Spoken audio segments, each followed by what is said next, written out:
Silent Valley buffer സോണിനുള്ളിൽ കുപ്പിവെള്ള company വീണ്ടും പ്രവർത്തനം തുടങ്ങി. സൈലന്റ് വാലി ബഫർ സോണിൽ കുപ്പിവെള്ള കമ്പനി തുടങ്ങാൻ ഹൈക്കോടതിയിൽ നിന്ന് ലഭിച്ച അനുകൂല വിധിക്കെതിരെ സർക്കാർ അപ്പീൽ നൽകാതെ ഒത്തുകളിച്ചതിനെ തുടർന്നാണ് കമ്പനി പ്രവർത്തനം ആരംഭിച്ചത്.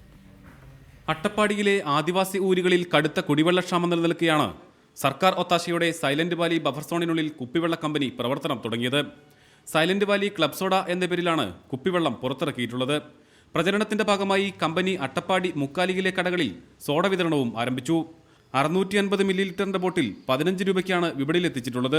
മിനറൽ വാട്ടർ, ക്ലബ് സോഡ എന്നിവയാണ് ജെ മിനറൽസ് കമ്പനി ഇവിടെ നിന്നും ഉൽപ്പാദിപ്പിച്ച് വിതരണം ചെയ്യുന്നത്. സൈലന്റ് വാലിയുടെ പേര് ഉപയോഗിക്കുന്നതിലൂടെ ലഭിക്കുന്ന വിപണി മൂല്യവും കമ്പനിക്ക് നേട്ടമാകും. എന്നാൽ കടുത്ത ജലക്ഷാമമുള്ള മേഖലകളിൽ ജലചൂഷണം നടത്തുന്നതിനായി കുപ്പിവെള്ള കമ്പനികൾ പ്രവർത്തിക്കാൻ പാടില്ലെന്നിരിക്കെയാണ് സർക്കാർ ഒത്താശയോടെ കമ്പനി വീണ്ടും പ്രവർത്തനം ആരംഭിച്ചത്. ഇത് കടുത്ത പാരിസ്ഥിതിക പ്രശ്നങ്ങളുണ്ടാക്കുമെന്ന് പരിസ്ഥിതി പ്രവർത്തകർ വ്യക്തമാക്കി. ലക്ഷക്കണക്കിന് ലിറ്റർ വെള്ളം ഒരു ദിവസം അവരെടുക്കുമ്പോൾ അത് അട്ടപ്പാടി ഈ കൂടുതൽ അതിരൂക്ഷമായ വരൾച്ചയ്ക്ക് കാര്യമാകുന്നുള്ളതാണ്. സൈലന്റ് വാലി ബഫർ സോണിനുള്ളിൽ തുടങ്ങാനിരുന്ന കമ്പനിക്ക് വനം വകുപ്പ് സ്റ്റോപ്പ് മെമ്മോ നൽകിയിരുന്നതാണ്. എന്നാൽ കമ്പനി ഹൈക്കോടതിയെ സമീപിച്ച് അനുകൂല ഉത്തരവ് നേടി. ഇതിനെതിരെ നവംബർ 23-നുള്ളിൽ അപ്പീൽ നൽകേണ്ടിയിരുന്നിട്ടും സർക്കാർ നടപടിയെടുക്കാതെ കമ്പനിക്ക് ഒത്താശ ചെയ്യുകയായിരുന്നു.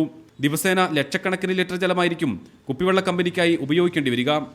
പ്രസാദ് ഉടുമ്പിശ്ശേരി, റിപ്പോർട്ടർ, പാലക്കാട്.